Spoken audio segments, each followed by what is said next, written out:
So it is Wednesday, November 22nd, 2023. We are in Howell. It is, as you can tell, pretty sunny. But right now it's 37 degrees. So it's a little colder than I would like. And as you can tell with the towels moving, it is a little bit windy. It feels like it's out of the west. But I had a lot of questions asking how we do oxalic acid. And so as you can tell, we stuff towels in the front entrances. We leave the mouse guards. So we have videos of our mouse guards on YouTube. So we leave the mouse guards in and we just try to stuff the towel in there as best that we can. It doesn't make a perfect seal because the towel's not sealing the space between, if we look right here, these tines in the box. So we are gonna have some escape. Looks like I skipped one on accident, so I'll have to come back and get that. But anyway, I know some people ask, well, why do you stuff the front with the towel? If I'm going to do it, I'm going to do it right. If I'm spraying oxalic acid in there or vaporizing oxalic acid in there, I want to capture as much in there as possible. I don't want it pouring out the front. We're saying that, we also, so we have a Pro Vape 110. It's wrapped with some muffler insulation to help keep it warm on cold days like this. We have ours set to 230. As if you are familiar with these units, they do go up past your set point and then come back down. But we have 1/4-inch holes drilled in the back, and we put golf tees in there to prevent the bees from propylizing that hole closed. And then the nozzle is 1/4 inch, so it just slides right in there. And we do have tape on these seams, mostly because my mom is OCD, and so these bees are on her property, and she babies them. So she wants to make sure that there's no wind coming in. It also helps keep the oxalic acid vapor inside. So we have the luxury of running an extension cord from the barn, but if we are in one of our out yards, we just use an inverter connected to our car battery, and we're able to power one Pro Vape 110.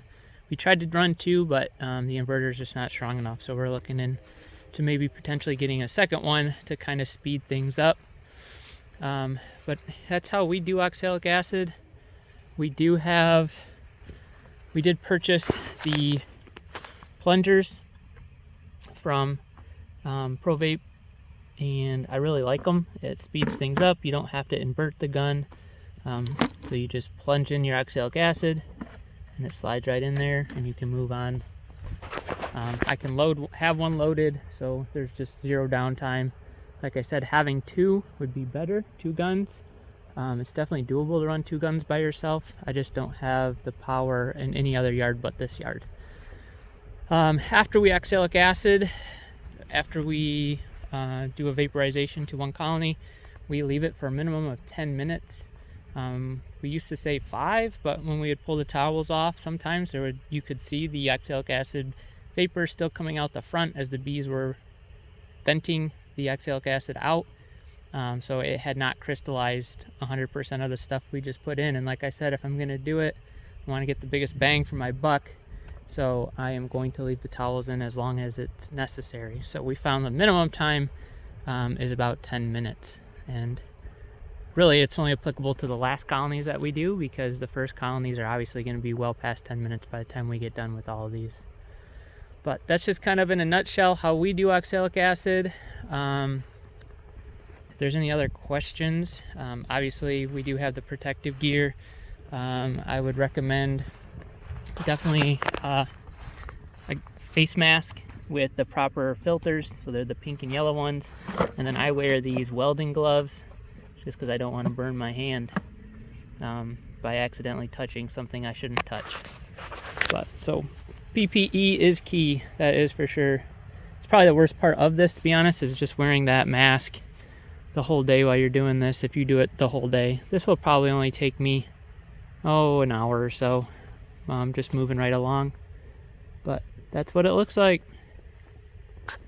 If Megan comes down here, I might get some video of us actually oxalic aciding the colonies so you can see what that looks like. But that's it for now. I'm gonna get to work. I guess just one more point why we're doing it today, especially when it's 37. I know there's going to be comments about how cold it's supposed to be. Honestly, I would rather it be at probably like 44, 45. But I'm in Howell today and for Thanksgiving holidays, and so I'm just going to make it work. The sun is out, kind of. So it is heating those boxes. The bees were just starting to fly as I was putting the towels in. But the other significant thing that I do want to point out is we're using oxalic acid November 22nd when all or the majority of these colonies are going to be broodless or have minimal brood, thus making the mites ferretic and making them susceptible to the oxalic acid exposure, which will kill them. We like to do at least 3 oxalic acid treatment during broodless periods. I just like to make sure that I am getting the majority of them. That way in the spring, all these colonies will be building up with minimal presence of mites. That way I know for sure that I have good, strong, healthy colonies brooding up, and the nukes that I'm selling to people will also be void of mites as much as physically possible that I can do within my capabilities. So that's why we're doing it today. That's why we do it 3 times. We want to make sure our bees are healthy, and the bees that we are selling to new beekeepers or existing beekeepers are also healthy and have low mite counts in the spring. Ideally, the mites would stay at a low mite count until July or August, and obviously we recommend monitoring that as well. Even though you get nukes from us, it's not a clean bill of health to say don't monitor until then.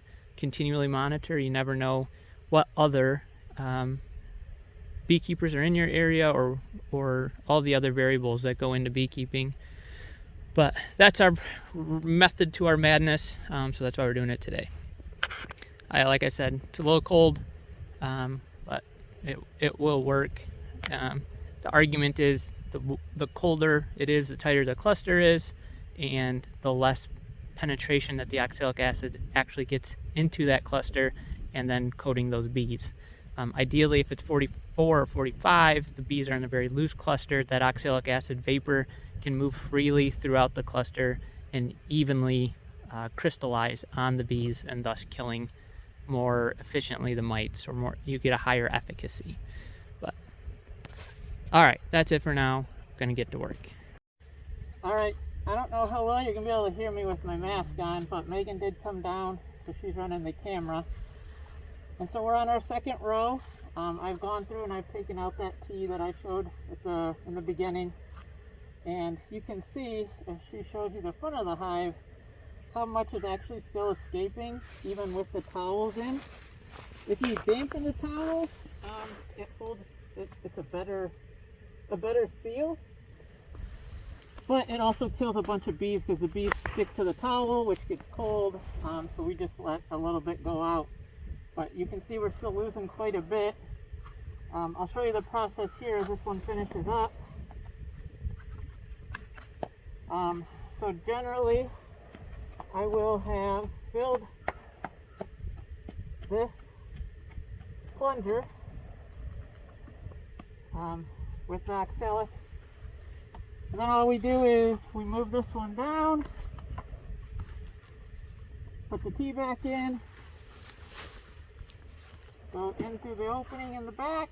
My nozzle's a little bent, not straight, so I have to keep my gun a little cattywampus. Then the 2nd plunger goes in.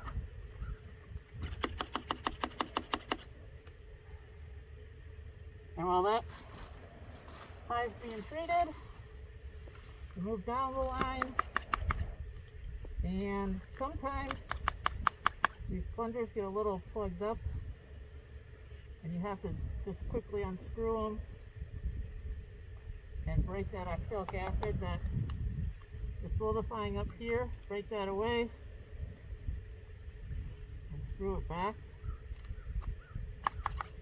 But then we just plunge this one up.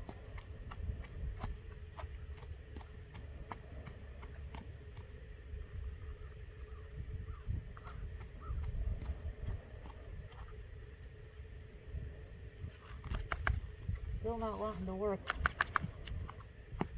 Sometimes it gets plugged up in there and you just have to plunge it and start again. There we go. And so this thing's still coming up to temperature.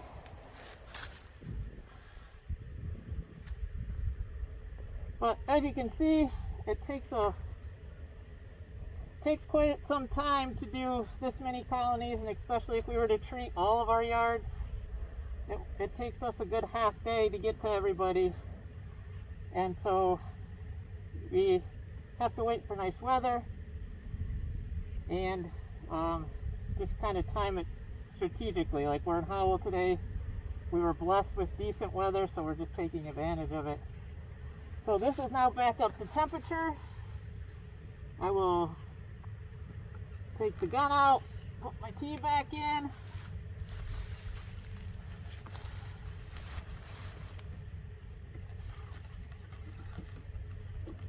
Take that out. Put the next plunger in. And then rinse and repeat until we finish doing all these colonies. The only thing that I do keep down here is just a towel, because these things do build up oxalic acid around the outside, so we wipe that off. But outside of that, it's pretty easy, pretty straightforward. And as I mentioned earlier, as long as you're broodless, it's a pretty effective treatment. So these guys will all get hit 3 times before spring, and hopefully our nukes will be nice and mite free in the spring for those that purchase through us. So happy Thanksgiving. We'll see you on the next one.